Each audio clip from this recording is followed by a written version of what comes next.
ഒരു വല്ലാത്ത കാലഘട്ടത്തിന്റെ നടുവിലൂടെ നാം കടന്നുപോയിക്കൊണ്ടിരിക്കുകയാണ്.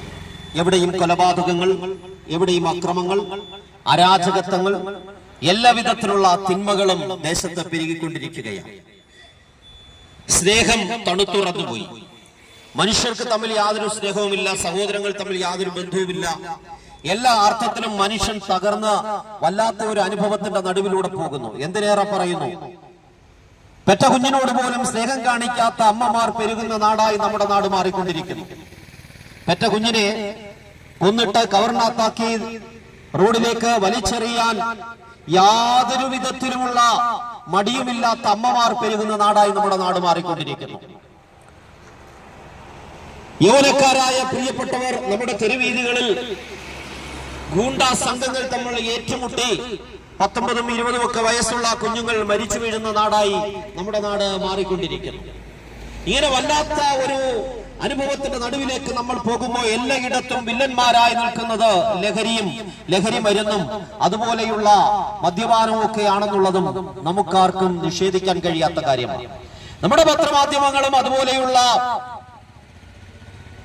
ദൃശ്യമാധ്യമങ്ങളുമൊക്കെ ദിനംതോറും റിപ്പോർട്ട് ചെയ്യുന്നതനുസരിച്ച് നമ്മുടെ നാട്ടിലെ മദ്യപാനമൊക്കെ ഇങ്ങനെ വർദ്ധിച്ചുകൊണ്ടിരിക്കുകയാണ്. കഴിഞ്ഞ ഓണകാലത്ത് ഉത്രാടത്തിണ്ടെന്ന് നമ്മുടെ കേരളക്കര കുടിച്ചു തീർത്തത് ബീവറേജസ് കോർപ്പറേഷനിൽ നിന്ന് മാത്രം വിറ്റ് തീർത്തത് 546 കോടി രൂപയുടെ മദ്യമാണ്. ഒരു ദിവസം ഓണത്തിന്റെ തലേന്ന്, ഉത്രാടത്തിന് തലേന്ന് കേരളം ബീവറേജസ് കോർപ്പറേഷനിൽ നിന്ന് വിറ്റഴിച്ച മദ്യത്തിന്റെ കണക്ക് 546 കോടി രൂപയുടെ മദ്യമാണ്. ഈ 546 കോടി രൂപ മതി നമ്മുടെ വയനാടിൽ വീട് നഷ്ടപ്പെട്ട മുഴുവൻ പേർക്കും വീട് വെച്ചു കൊടുക്കുവാൻ. ഇതാണ് ഭീകരമായ കേരളത്തിന്റെ മദ്യപാനത്തിന്റെ കണക്ക്. അതിലേറെ പറയട്ടെ, നമ്മുടെ പ്രൊഫഷണൽ ക്യാമ്പസുകളൊക്കെ ഇന്ന് വല്ലാത്ത ലഹരി മരുന്നിന്റെ പിടിയിലായിരിക്കും.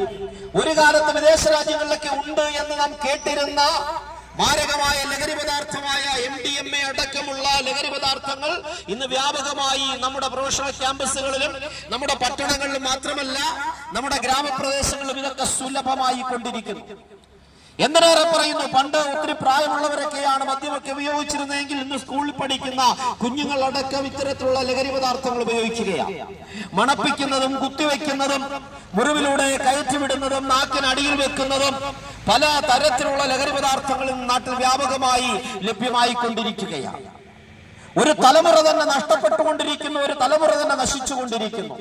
അങ്ങനെ മാരകമായ ലഹരി പദാർത്ഥങ്ങൾ ചുറ്റിലും ഇങ്ങനെ വ്യാപകമായി വർദ്ധിച്ചുകൊണ്ടിരിക്കുമ്പോൾ ഈ ലഹരി പദാർത്ഥങ്ങളും മദ്യവും നമ്മുടെ കുടുംബങ്ങൾ തകർത്തുകൊണ്ടിരിക്കുകയാണ്. കുടുംബങ്ങൾക്കകത്ത് പരസ്പരം യാതൊരു ബന്ധവുമില്ലാതെ, സമാധാനമില്ലാതെ ലഭ്യമാകുന്ന മുഴുവൻ സമ്പത്തും മദ്യത്തിനും മയക്കുമരുന്നിനും വേണ്ടിയൊക്കെ ഉപയോഗിച്ച് കുടുംബം തകർന്നുകൊണ്ടിരിക്കുന്ന വല്ലാത്ത അവസ്ഥ. ഡൈവേഴ്സുകൾ വർദ്ധിക്കുന്നു. എന്തിനേറെ പറയുന്നു, കെട്ടിച്ചുവിടുന്ന കുഞ്ഞുങ്ങളുടെ ഭവനത്തിനകത്ത് ഒരു സമാധാനവുമില്ലാതെ ചില ദിവസങ്ങൾ കഴിയുമ്പോൾ കുടുംബ ബന്ധങ്ങൾ തകർക്കപ്പെട്ടവരായ ഭവനത്തിലേക്ക് മടങ്ങി വരുന്ന അവസ്ഥ നമ്മുടെ നാട്ടിൽ പെരുകിക്കൊണ്ടിരിക്കുകയാണ്. എവിടെ നോക്കിയാലും ഈ അരാജകത്വവും ഇത്തരത്തിലുള്ള സമാധാനമില്ലാത്ത അനുഭവത്തിന്റെ നടുവിലൂടെ മനുഷ്യൻ തകർന്ന് തരിപ്പണമായി കൊണ്ടിരിക്കുകയാണ്. ഈ വിഷയങ്ങളൊന്നും ഞങ്ങൾ വിശദീകരിക്കാതെ തന്നെ പ്രിയപ്പെട്ടവർക്കറിയാം. ഇങ്ങനെ മദ്യവും മയക്കുമരുന്നും ഒക്കെ ദേശത്ത് വർദ്ധിച്ചുകൊണ്ടിരിക്കുമ്പോ സ്ത്രീകളുടെ മദ്യപാനം ദേശത്ത് വർദ്ധിക്കുന്നു. കുടുംബമായി കുഞ്ഞുങ്ങളും അപ്പനും അമ്മയും ഒക്കെ ഒരുമിച്ചിരുന്ന് മദ്യവെക്കുന്ന പല കുടുംബങ്ങളും ഇന്ന് ദേശത്ത് വർദ്ധിച്ചുകൊണ്ടിരിക്കുന്നു. കഞ്ചാവും MDMA ഒക്കെ ആയിട്ട് പിടികൂടുന്നതിൽ നല്ലൊരു ശതമാനവും ഇന്ന് നമ്മുടെ നാട്ടിൽ സ്ത്രീകളാണ് എന്നുള്ളതാണ് യാഥാർത്ഥ്യം. അങ്ങനെ മദ്യപാനത്തിനും മയക്കുമരുന്നിനും ലിംഗഭേദമില്ലാതെ, പ്രായവ്യത്യാസമില്ലാതെ, ജാതി വ്യത്യാസമില്ലാതെ, മതവ്യത്യാസമില്ലാതെ മനുഷ്യൻ ഈ മദ്യത്തിനും ലഹരി പദാർത്ഥങ്ങൾക്കുമൊക്കെ അടിമയായി അത് ഒടുവിൽ കൊണ്ടുചെന്ന് ആത്മഹത്യയിലേക്ക്, കൂട്ട ആത്മഹത്യയിലേക്ക്, കൊലപാതകങ്ങളിലേക്ക്, മാനസിക തകർച്ചകളിലേക്ക്, ഭ്രാന്താലയങ്ങളിലേക്കൊക്കെ മനുഷ്യനെ തള്ളിവിട്ടുകൊണ്ടിരിക്കുമ്പോ എന്തുകൊണ്ട് ഇത് സംഭവിക്കുന്നു എന്ന ചോദ്യത്തിന് ഇവിടെ ഉത്തരമന്വേഷിച്ച് പലരും നടക്കുകയാണ്. എന്തുകൊണ്ട് ഇങ്ങനെയൊക്കെ ആയിത്തീരുന്നു?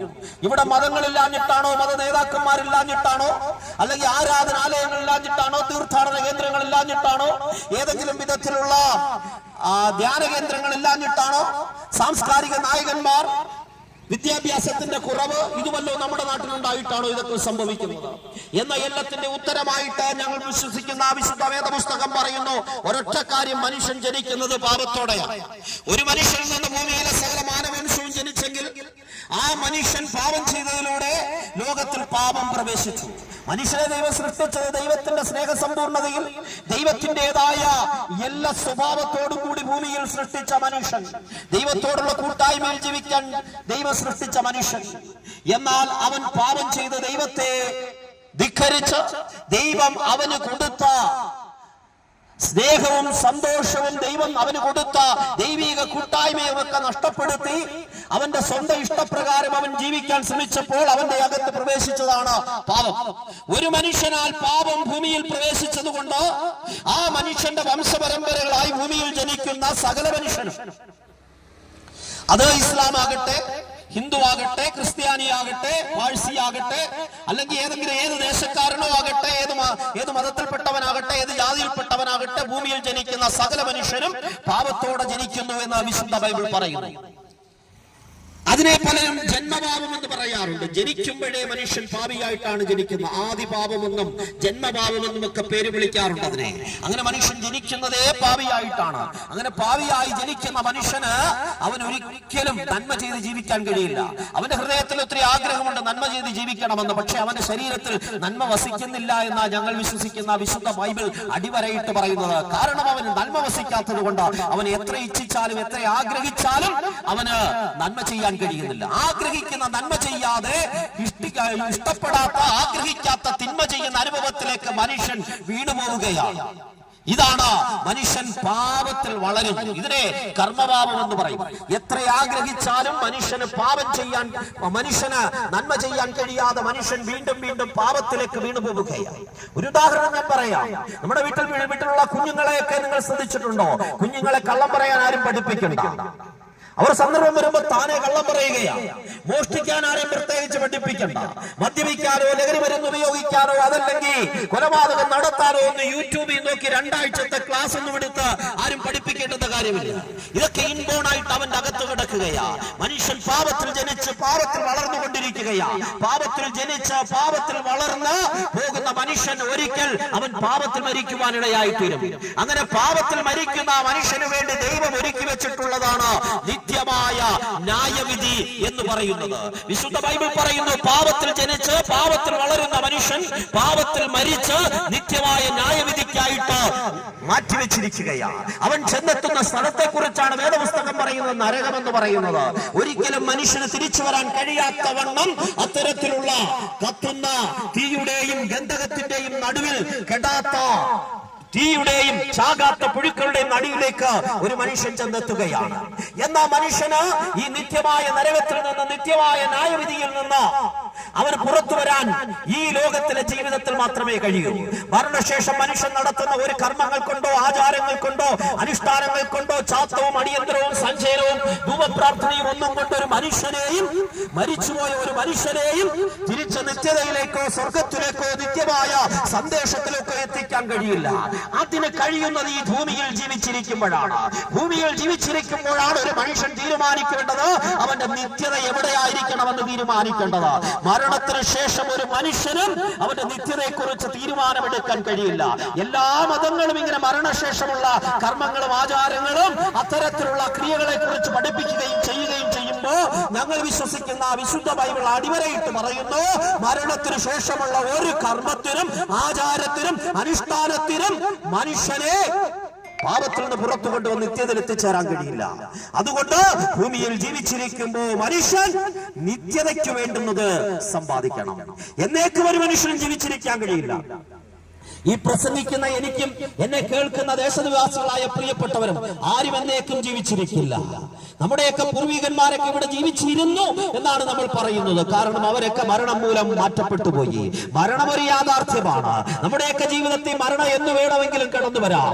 ഒരിക്കൽ ശ്രീബുദ്ധന്റെ അടുക്കൽ ഒരു സ്ത്രീ എന്ന് പറഞ്ഞു, എന്റെ മകൻ മരിക്കാറായി കിടക്കുന്നു, എന്റെ മകനെ ഒന്ന് ജീവിപ്പിക്കണമേ എന്ന് പറഞ്ഞു. അപ്പൊ ശ്രീബുദ്ധൻ ആ സ്ത്രീയോട് പറഞ്ഞു, നിങ്ങളൊരു കാര്യം ചെയ്യുക, നിങ്ങൾ ചെന്നിട്ട് ഈ ദേശത്തുള്ള ഇതുവരെയും മരണം സംഭവിച്ചിട്ടില്ലാത്തൊരു ഭവനത്തിൽ ചെന്നിട്ട് ഒരു കടുകുമണി വാങ്ങിക്കൊണ്ടുവരാൻ പറഞ്ഞു. ഈ സ്ത്രീ ദേശത്തുള്ള മുഴുവൻ വീടും കയറിയിട്ട് ശ്രീബുദ്ധന്റെ അടുക്കൽ വന്ന് പറഞ്ഞു, ഞാൻ എല്ലാ വീട്ടിലും കയറി അന്വേഷിച്ചു, പക്ഷേ മരണം നടക്കാത്ത ഒരു വീട് പോലും എനിക്ക് കണ്ടെത്താൻ കഴിഞ്ഞില്ല. നിസാരപ്പെട്ട ഒരു കടുകുമണിയാ ചോദിച്ചത്. പക്ഷെ കൊണ്ടുവരേണ്ടത് മരണം നടക്കാത്ത വീട്ടിൽ നിന്നാ കൊണ്ടുവരേണ്ടത്. അങ്ങനെ ഒരു ഭവനം ദേശത്തില്ല. മരണം എല്ലാവരുടെയും വീട്ടിലുണ്ട്. ഇന്ന് എത്ര വലിയ സമ്പന്നനാന്ന് പറഞ്ഞാലും, എത്ര കോടികൾ സമ്പാദിച്ചെന്ന് പറഞ്ഞാലും, എത്ര കൂടിയ വാഹനങ്ങൾ ഉണ്ടെന്ന് പറഞ്ഞാലും, എത്ര വിദ്യാഭ്യാസം ഉണ്ടെന്ന് പറഞ്ഞാലും, എത്ര വലിയ ഹോസ്പിറ്റൽ സ്വന്തമായിട്ടുണ്ടെന്ന് പറഞ്ഞാലും, എത്ര രൂപയുടെ മെഡിക്കൽ ഇൻഷുറൻസ് എടുത്തിട്ടുണ്ടെന്ന് പറഞ്ഞാലും, മരണം ഒരു ദിവസം ജീവിതത്തിലേക്ക് കടന്നു വരും. എന്നാൽ മരണം നമ്മെ പിടികൂടുന്നതിന് മുമ്പ് മരണത്തിനപ്പുറമുള്ള നിത്യതയെ കുറിച്ച് ഈ ഭൂമിയിൽ ജീവിച്ചിരിക്കുമ്പോൾ തീരുമാനമെടുക്കണം. അതിന് കഴിയുന്നത് ഒരേ ഒരു മാർഗമേ ഉള്ളൂ. ആ മാർഗത്തെ കുറിച്ച് നിങ്ങളോട് വിളിച്ചു പറയുവാനാ ഞങ്ങൾ ഈ തെരുവീതിയിൽ നിൽക്കുന്നത്.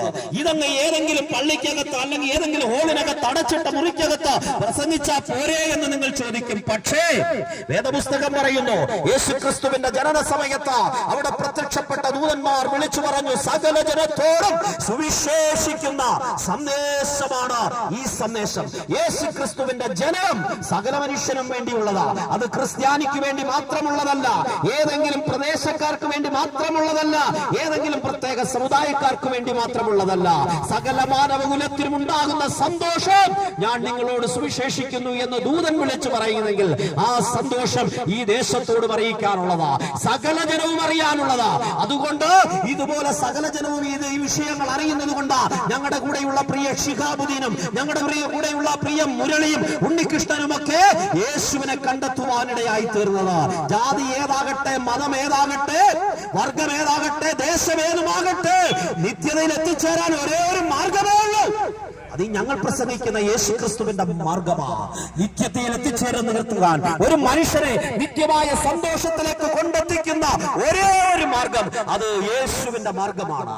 യേശുക്രിസ്തു തന്റെ ഐഹിക ജീവിതകാലത്ത് താൻ തന്റെ ശിഷ്യന്മാരുടെ നടുവിൽ നിന്നുകൊണ്ട് ജനത്തിലേക്ക് വിളിച്ചു പറഞ്ഞു, വഴിയും സത്യവും ജീവനും ഞാനാകുന്നു, ഞാൻ വഴിയല്ലാതെ ആരും പിതാവിന്റെ അടുക്കലെത്തുന്നില്ല.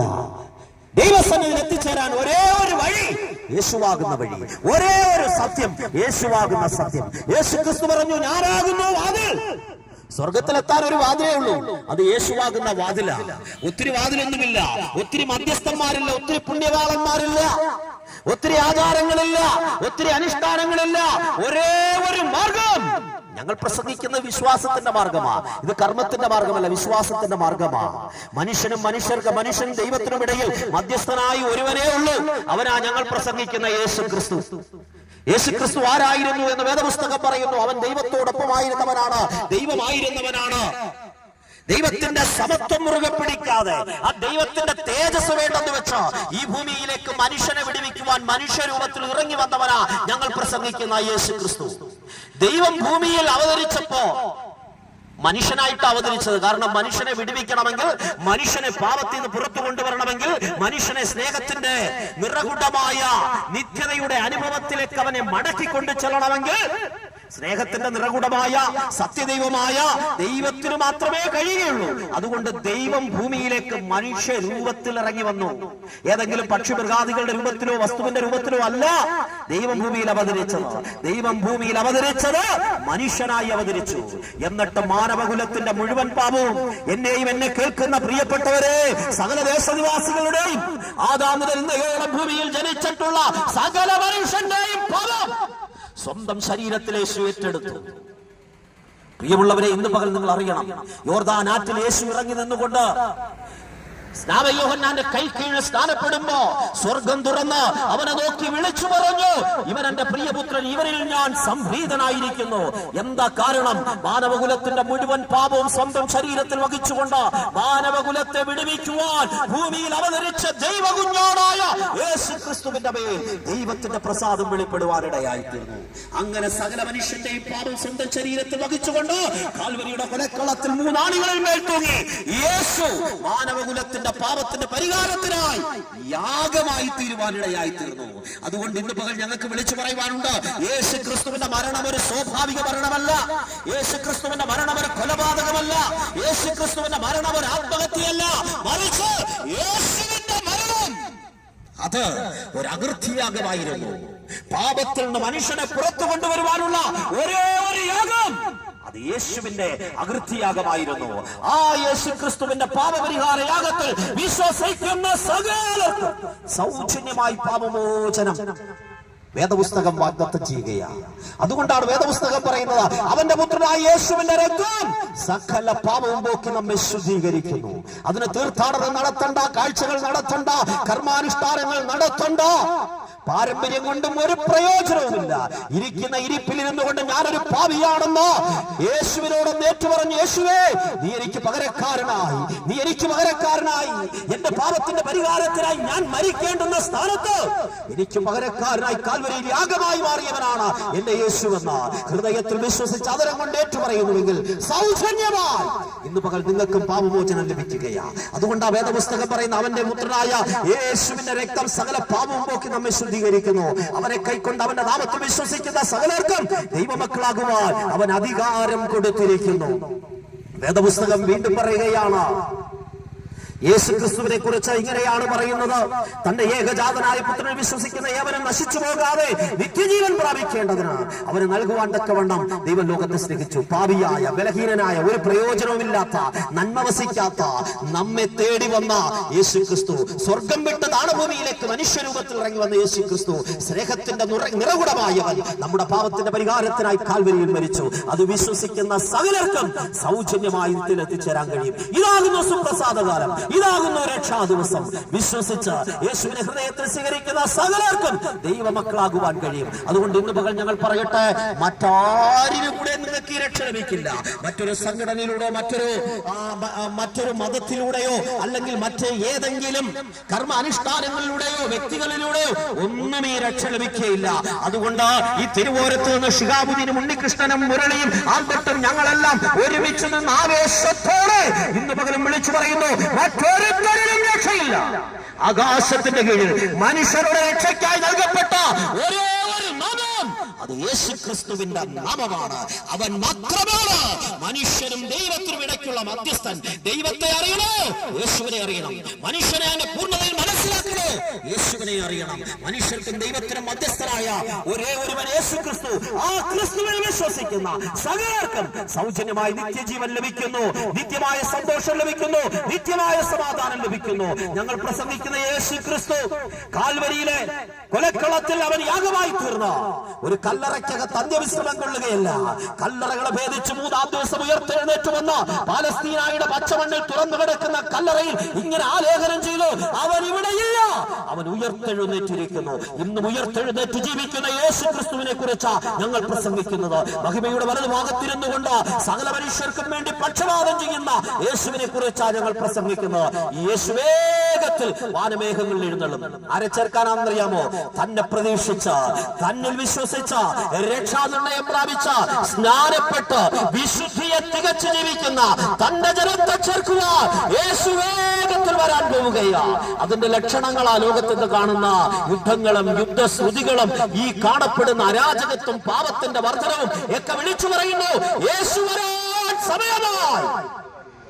പ്രിയമുള്ളവരെ, യേശുക്രിസ്തു മധ്യാകാശത്ത് വരും.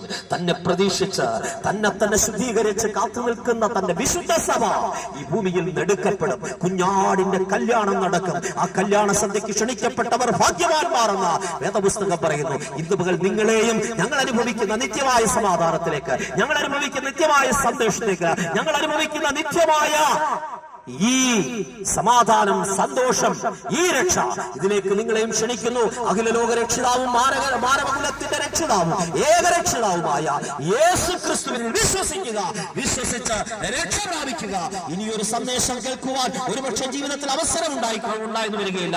ഇതാകുന്നു സുപ്രസാദകാലം, ഇതാകുന്നു രക്ഷാ ദിവസം. നിങ്ങളെയും ഞങ്ങൾ അനുഭവിക്കുന്ന സന്തോഷത്തിലേക്ക് ക്ഷണിച്ചുകൊണ്ട് വാക്കുകൾക്ക് വിരാമം കുറിക്കുന്നു. ദൈവം നമ്മെ സഹായിക്കും.